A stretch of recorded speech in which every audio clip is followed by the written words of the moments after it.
Welcome to the Addiction Solution Podcast. I'm Michelle Dunbar.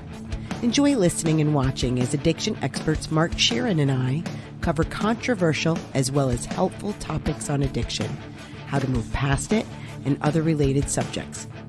As two of the co-founders of the Freedom Model, Mark and I will give you a completely new perspective on the topics that matter to you.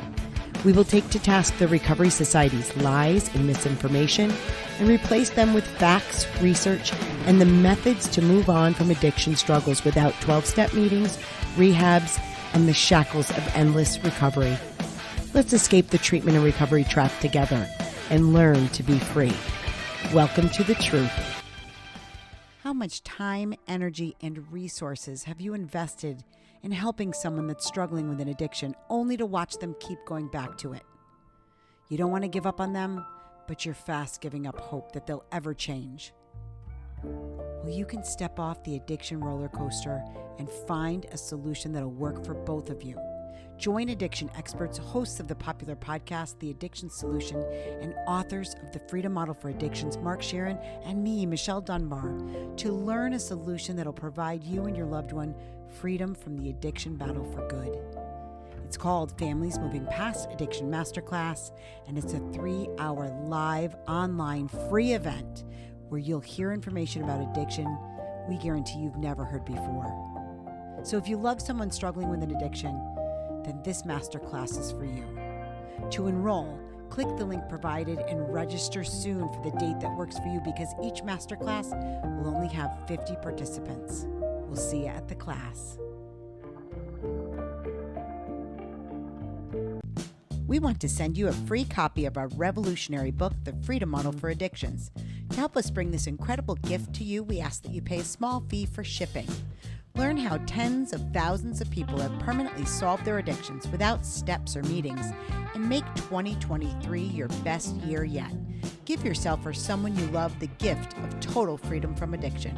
Click on the link to get your free copy sent to you today. Hey everybody, welcome to the Addiction Solution. I'm Michelle Dunbar. And I'm Mark Sheeran. And we co-authored the Freedom Model for Addictions and the Freedom Model for the Family with Stephen Slate, an amazing researcher. He has a TED Talk. In case you want to watch it at some point, you can go onto YouTube and Google the Our relationship with addiction. Yep. Or Stephen Slate TED Talk, and it'll be there. It's fantastic. I think he did it in 2016 when he was right around the time he was writing chapter 9, which is in the addict self-image chapters, and that's the playground effect. That's right. So is today the first day we're in our new studio? Well, we did our for the podcast. For the podcast. This is our first episode in our new studio, and it's very exciting. It is. It is. So soon we'll have the boom mics. We're getting all this set up, but we have room. It's nice. We have a nice big table here that we have. That's very cool. Mark put it together when I ordered it and when it got here. And so today what we're going to talk about is personal autonomy. Yeah. And this is a topic that's funny because people don't see the importance of it until it comes into focus, or until you have a good understanding of what we're talking about. So let me start with what is autonomy, right? What is personal autonomy? It's the idea or the reality that each human being fundamentally has their own thoughts and you can't read them, right? Another human being can't read them. And this is important because what it does is it protects us from each other in a way, right? From the tyranny of each other, from control. Thank God you can't read somebody else's mind. Yeah. Right? It allows you to be an individual, and that you get to place the meaning of your life in your own hands, and that it is always in your own hands. And only by giving others permission to run your life can they. So this this idea that you are your own thinking individual with your own mind, your own thoughts, your own desires, your own pursuits of happiness, gives you a tremendous, tremendous power, Yeah. individual power. Now, it's coupled with the other attributes that we talk about in the freedom model, and that's being the pursuit of happiness or the positive drive principle, and free will, that you are a choosing creature. So think about this. So you're always motivated by the pursuit of happiness. You're your own thinking person in the privacy of your own mind, and you have the ability to choose anything at any time within the confines of your mind. Now, I also want to frame out a couple other pieces, and then Michelle will jump in. But um, what people tend to conflate or confuse is the physical realm and the physical body with the autonomy of the mind. And let me give you an example. You can hurt somebody physically easily. It's not that hard. You could walk up to somebody with a baseball bat and beat them, right? That can happen. It happens. You can get hit by a car. You can get cancer. There's all kinds of things in life that physically can happen. And you can also control the body of another person. You can imprison them. You can threaten them. You can mug them. You can love them. You can manipulate the body. You can. So one of the things that people tend to confuse is they say, well, nobody's really autonomous because I can Hmm. push and prod and I can take away your livelihood and I can control you in these ways. Governments do it all the time across the world. They take away people's livelihoods. They destroy lives, right? But they can't take a mind Hmm. without the express permission of that person. This gives every individual an equal playing field, and that was God given. Yep. And you're born with this ability to be able to think for yourself. And we ignore this fact. We constantly talk about how victimized people are, especially in this day and age, which is Oh, that's for it's sure. it's devastating because what we're teaching people is that they don't have autonomy, that they have no power, that they are at the whims of circumstance and the physical realm of the world, right? And you're not. And you're certainly not at the whims of an addiction because there is no such thing as a third party called addiction that's out to attack you. Yeah, well, I thought about a bunch of stuff as he was talking, and what came to mind was Viktor Frankl's book, Man's Search for Meaning, and where he realizes this, where even in the most austere conditions, the worst thing you can imagine, being imprisoned in a concentration camp and all of the horrors that they were subjected to at the hands of the Nazis, e even then, he knew, "In my own mind, I'm still free, right? I'm free to think what I want." They're trying to break me. They're trying to make me think differently than I'm thinking, but they can't. They have no way to get into my mind and take that away from me. Yeah. So one of the things that happens with pretty much every human being that I've ever met is at some point in the confines of your mind, you think about what is the meaning of life, right? Am I Right. supposed to be happy? Am I supposed to have passions? Am I supposed to have what are my pursuits of happiness? And all of these questions that run through the human mind. And it's funny because it's it's one of the sources of depression is when people go down this path of what is the meaning of life. Mm, Many times it's hard to find any meaning because you have really awful shit that happens to good people. And we have constant barrages of stories like this where people are victimized and hurt and die young and starved to death and all this horrible shit like the Holocaust, right? 6 million people, well, more than 6 million, actually, about 10 million people were exterminated, or in Russia during the right, communists regime where they killed 20 million people. They just starved them out, right. just for kicks, right? Yep, So marched him into the frozen tundra. yeah, yeah. So what is the meaning of that, right? And in Adlerian psychology, as an example, and in some religions, they talk about the fact that there is no meaning to any of that, but the meaning is what you give it. Exactly. And that was Viktor Frankl in Auschwitz. He talks about the fact that you have to find the meaning for yourself. And that's free will. That's autonomy. You are your own little God in that way. You get to find the meaning in whatever circumstance you find yourself in. And I had a horrible upbringing. And the worst part about my upbringing wasn't actual physical or sexual abuse. What it was for me, although I had those things, was the loneliness, right, of neglect. And I had intense loneliness. But in that, I found meaning.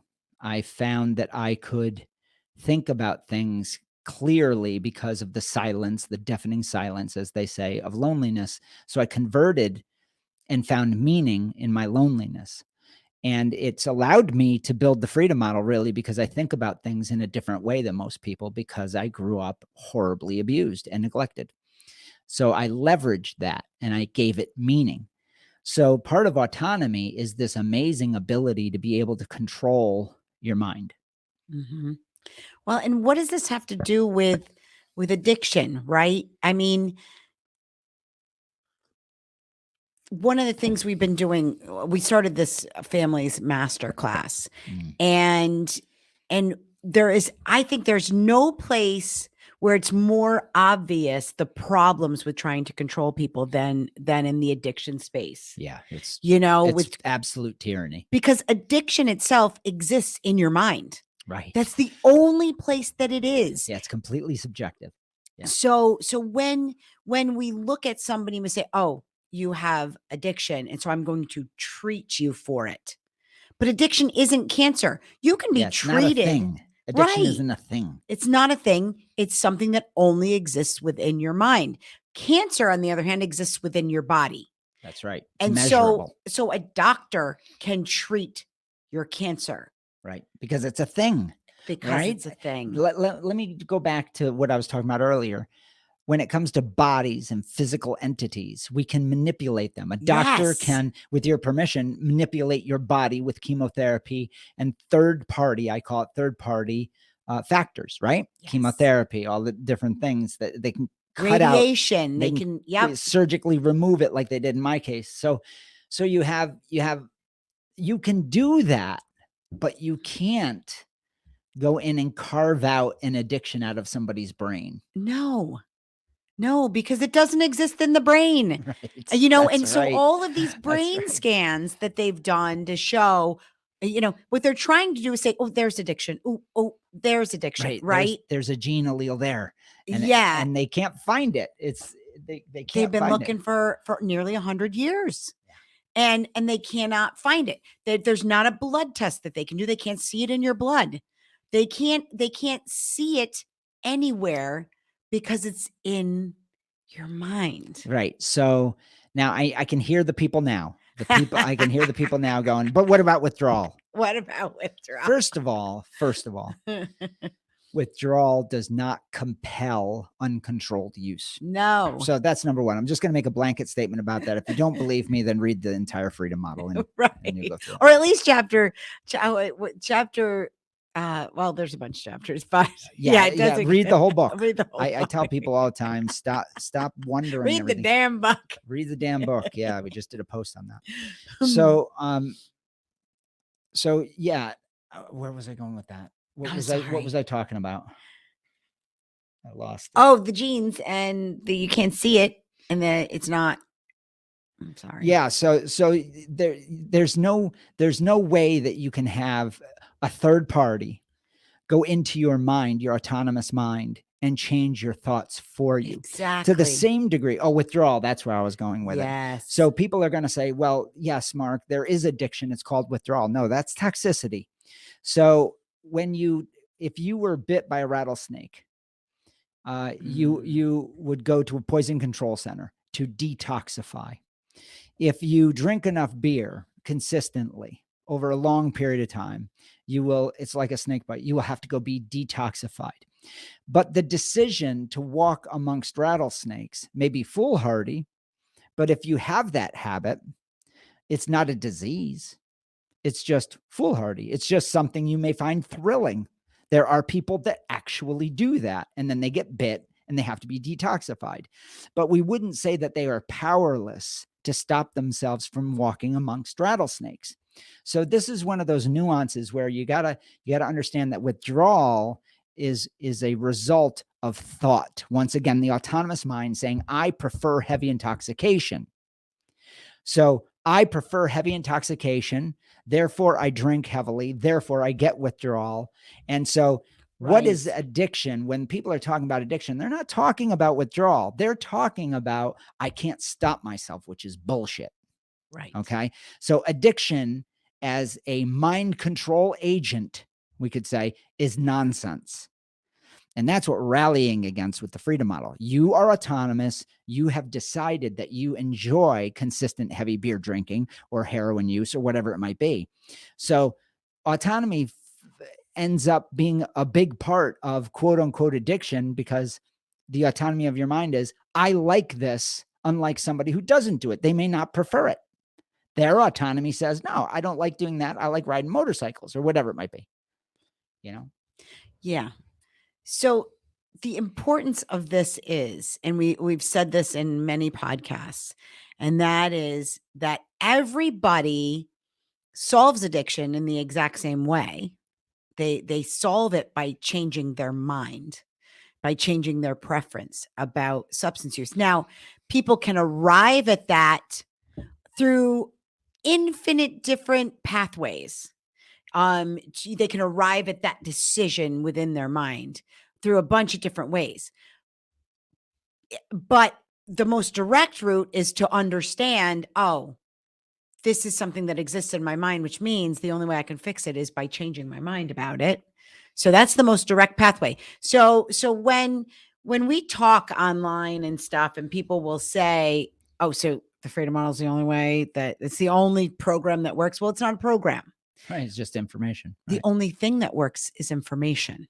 Okay. Is getting accurate information. So it has to start from a basis of truth. And the truth is that, if you believe you're addicted, then you are, because it's whatever you believe. Yeah. So the very first lesson I was taught, and I've talked about this in other podcasts, but it's been a while. The very first lesson that I was taught by Jerry was, he goes, I want you to go do something without thinking about doing it first. And I thought, well, I can't do that, and it confused me. And it confused me because it was a trick question or a trick order. And that was, you can't do anything consciously without thinking about it consciously. I mean, it's got to come from your mind. So I sat there for 24 hours. He gave me 24 hours to try to accomplish something without thinking about it. And I sat there literally going, okay, I'm going to pick up that cup of coffee. Okay, I thought about it. Yeah, I thought about it. And I went over this and over this and over this. And I came in all crestfallen next day to his office. And I said, well, I couldn't do it. And he goes, well, of course you couldn't do it, because you've always been running your life. You need to know that you're an autonomous person. And that wiped away a lifetime at that point, 19 years of treatment influence in one lesson, because I realized, oh my God, so I've been running the show the whole time. He goes, yeah, within the confines of your mind, you're the only one in there, bud. Well, but that doesn't, people will always point to, things that they do without really thinking about it.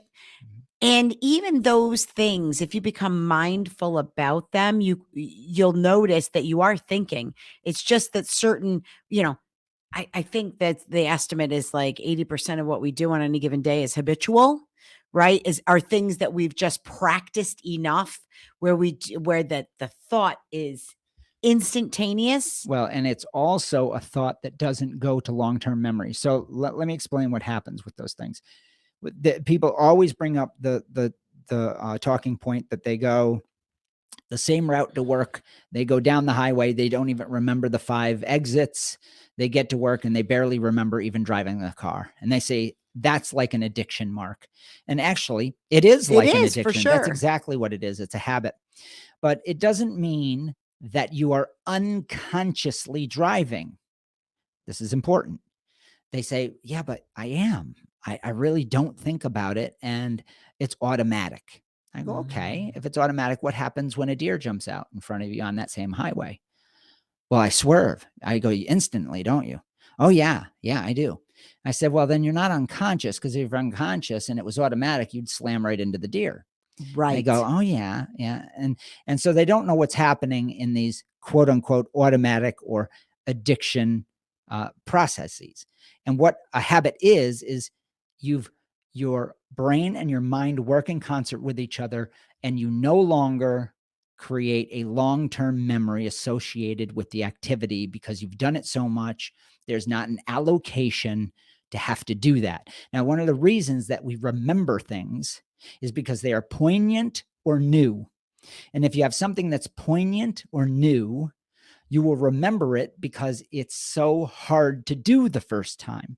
So, in the learning process, your brain tissue and your mind will work in concert with each other to remember the process so that you can do it easier the next time. It will remember that. So, you can do it easier the next time, and it will remember that. Then, by the fourth, fifth time, you're remembering less and less. It's becoming quote unquote automatic. It's not automatic, it's fast, and it's skipping the process of bringing it to long term memory. Doesn't mean that in the moment you are completely 100% conscious of what is happening. So we're not driving a car automatically. We are conscious. We're just not going to remember it. It just means Right. we're very good at it. So now when that deer jumps out, because it's so rare, you will absolutely fucking remember For that, sure. because your brain and your mind go, this is new.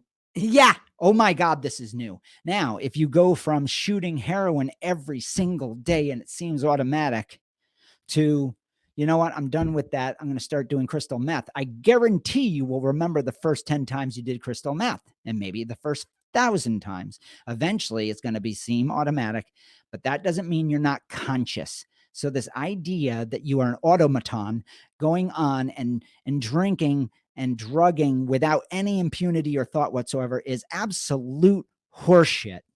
It just means that you're good at it, Yeah. just like any habit. I hope that made that clear. Yeah, it did make it clear. I always think of it, I always do the walking into the woods analogy. Like the first time you walk into the woods, you bushwhack, and eventually you do that walk enough times, you make a trail.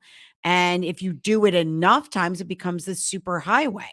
And it is like going to work on that super highway every single day. You're it's just gonna the time is going to pass and you're really not thinking much about it. So but once you decide to do something different, it's exciting, it's novel, and so you're making a new path. And well, I think I talked about this in a video not that long ago where I was talking about the excitement of new things and change. And some people look at change and it's very scary to them. While you have a choice, you can look at change as being this scary, scary thing or being an exciting thing. And I've consciously made the decision that I like that. I like new things. I mean, Mark and I talked a lot about moving into these offices. This was a big deal for us. But today, both of us went to I called him because I couldn't believe that this is we've had a whole week of coming to this new place, but I got in my car and I was driving to the retreat without because I have a lot going on today, and I had my morning routine, and I got in my car and I went that way. And it was like It seemed automatic. it seemed Well, I automatic, did but this, I stopped but I did the same exact and thing. I called him and he's like, I did the same thing. I went right almost to the retreat, and I was like, oh my God, I got to go to the new office. So that's an example where somebody would say, oh, that's I'm gonna jump into the biologic side of things because we need to parse this out a bit. So that's neuroplasticity. Right Yes. now, neuroplasticity is where your neurons wire together because they fire together, they wire together, and based on a habit. Okay. Okay. So you're all we're saying is that physically your brain adapts to repeated thought or motivated thought or very emotional thought. Um, Notice what I'm saying here. What is the engine driving brain change or driving the neuroplastic change is your thoughts. Once again, Mm-hmm. autonomy. Once again saying, I like methamphetamine. Guess what? That's going to make a circuit that's devoted to that thought. Yep. Like Michelle was describing with the path in the woods, it literally is doing that in your brain tissue. Everybody now wants to point at that as if that's addiction. Right. Now, I believe that in our 12th edition, I wrote a whole big piece on it, and that's what addiction is. But I also was very confused at the time because you can always change your thought. You can always take a new path. Yeah. So just because the highway's there doesn't mean you have to take it. That's because of the order of things. The order is the operative force, the engine driving the train of neuroplastic change. The engine is your thoughts. Yep. And they come first. So your brain tissue and its neuroplastic driven adaptations and biology do not make your thoughts. This is important. This is not a small thing. Your thoughts are free. They are completely unencumbered by brain tissue functioning. In other words, it's driving the brain tissue changes, not the other way around. So stop being a brain centered person and instead know that you are an autonomous creature with a mind that can think anything. Now, how do I know that? Because right now I could think about the sunshine being in this room. There's no windows. No windows. Okay. But I can think about something that random, something that means that I can think of any infinite possibility at any given point, including if I were smoking crack every single day in a crack house for 4 months straight because I won the lottery. I could still think about, you know what? I'm done today. Yep. And walk out of that crack house and never go back. That's the power of autonomy. And you have it. You were born with it. It's immutable. No matter what argument you come up with, there is no argument against it. You are not an automaton. There is no research that proves that you are this hopeless, lost, once an alcoholic, always an alcoholic person. There's no research that says you're an addict or alcoholic or that even a condition like that exists. So we got to get away from all this biologic nonsense and know that our mind is running the show and our choices. I want to just quickly, because we're coming up to a half an hour, apply this to the families. And so you're autonomous, the substance user is autonomous, the family is autonomous. Nobody can influence the other person. Influence is a bad word, but nobody can force another person to do something different. Nobody can force another person to like something different. So you as the substance user, you can't force the person that doesn't want you to be doing what you're doing to like what you're doing. That's right. Okay. That's right. No more than they can force you to stop doing what you're doing and not like what you're doing. And so the goal, the way that, and in our masterclass, what we talk about What is she's talking about is the family moving past addiction masterclass. Yes, which we are going to start our next one. It's free. It went exactly an hour when we did it yesterday. It was the first one we had shortened. It went great. We're going to start doing that every week in June, starting in June, just about every week. Our next one is May 18th. So you can go to thefreedommodel.org is our website, and family resources. And when you click on that tab, it's the top one. It's Family Masterclass. You click on that, you pick the date that works for you. We're having them at noon Eastern time because that seems to work wherever you are in the world for the most part. And yeah, and if you can't watch it when we're doing it, sign up. Then you can go back in later and see the recorded version of it. And then if you want to talk with us, There's a way to schedule a free consultation with us right afterwards. Yeah, we have a strategy session. Yep. It's awesome. And It people, is. in our first one, we had a lot of calls. Nearly everybody called us, and It was great. And we built a plan for the family and for the substance user. It was Yeah. awesome. Yeah. So ultimately, the way to achieve personal happiness is to recognize and embrace your autonomy and know that I get to think whatever I want to think. In my own mind, I get to create my own reality. Now, some people would say that's kind of like mental illness, isn't it? No, it is reality that. And because you're still working within the confines of a culture. Exactly. You know, if you're outside the confines of the culture of the accepted practices and you're totally crazy, you're crazy. I mean, we get that, but most people aren't. No, most people aren't. And so that's the, we can go into, and we've seen Stanton Peele has been kind of dabbling over into mental health as well, which I'm really grateful he's doing that. I am too. To talk about how to, people can get stuck thinking, oh, it's my biology that's making me sad. It's my biology that's making me anxious. Yeah. And the first thing, see, when you go to a therapist or a doctor, unfortunately, the first thing they do is they say, yeah, it's your biology and we're going to prescribe you meds. But you should be exhausting cognitive behavioral therapy first, changing your thoughts first. Yeah, it's called changing your mind, right? Yes. Yeah. Before you go into that biological world, because the vast majority of people, I'm going to say this. I'm not a doctor, but I believe in my heart of hearts, based on more than 30 years of experience working with people, the vast majority of people on medications don't need to be on them. Well, we know that because when we started our career, nobody was on them. Nobody was on them. And now, especially substance users, you are not using substances because you have a chemical imbalance and you're trying to balance that with methamphetamine. That's not why you're using substances. That's right. You're using substances because you like to get high. If there was a clinical imbalance, if it existed, and it doesn't, okay? If there was a chemical imbalance, they would test for it.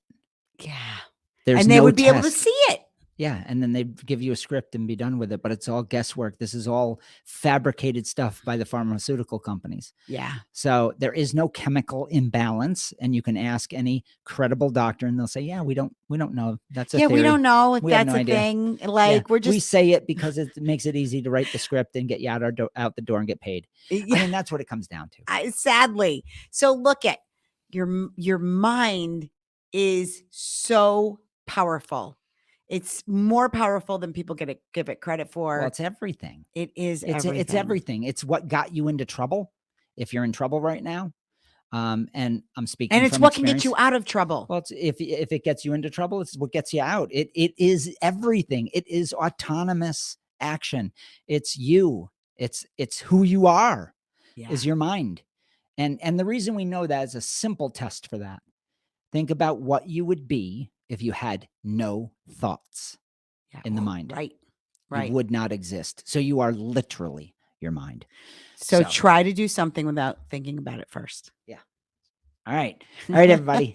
So listen, if you have a situation where you're doing the freedom model and your family is struggling with understanding all of this stuff, or you're a family member listening to this, we suggest that you take the Families Moving Past Addiction Masterclass. Yep. And yeah, it's awesome. People are rating it 5 out of 5. They love the experience. We give great information and we're here to help, and it's free. So you know what I want to start doing? I want to start doing a segment at the end of our podcast. I have my favorite podcast that I listen to, and I'm going to give them a shout out. It's called Partners in Crime, and they're like Scottish, and it's a like one of those murder mystery ones, right? And at the end of their podcast, they do emails. Oh, cool. So like they will have a couple fan emails. Send us an email to info@thefreedommodel.org. Yeah. and tell us what you'd like to hear about on our podcast. Just tell us how you listen to our podcast. And if it's helped you, like, give us some feedback. We would love to read Yeah. them on the air and give you a little bit of shout out if you want, or we'll keep it anonymous. It's okay. You Yep. just let us know. Yep. And yeah, I think it'll be a nice segment, the way to end it. So that's info@thefreedommodel.org. And wherever you listen to this podcast, if you like it, give us 5 stars. Yeah, that helps us reach more people. The more 5-star reviews we have, please do that, because we're here just to help people. That's it. That's it. We want to help. So, all right. There's a lot of information. Go to thefreedommodel.org if you want to sign up for that masterclass, and family resources tab and family masterclass. Thanks, everybody. Bye, everyone. Are you struggling with a drug or alcohol problem, but you don't want to go to rehab or group meetings? Well, that's why we created the non-12-step Freedom Model Coaching Program in 2011. Through video conferencing on Zoom or Skype, you can work privately with a certified Freedom Model coach from your home or office on your schedule. And here's the best part. With the Freedom Model, you'll never be labeled an addict or an alcoholic, and we won't tell you to go to 12-step meetings or hamper your life with endless recovery rituals. Instead, you can learn exactly why addiction isn't a disease and how you can solve the problem for good and move on with your life. Do you want to be completely free from your addiction? Do you want to never have to attend meetings, rehabs, or addiction counseling ever again? And do you want to solve your problem from the comfort of home? Then call us at 888-424-2626 to talk with a Freedom Model coach today and experience the Freedom Model difference.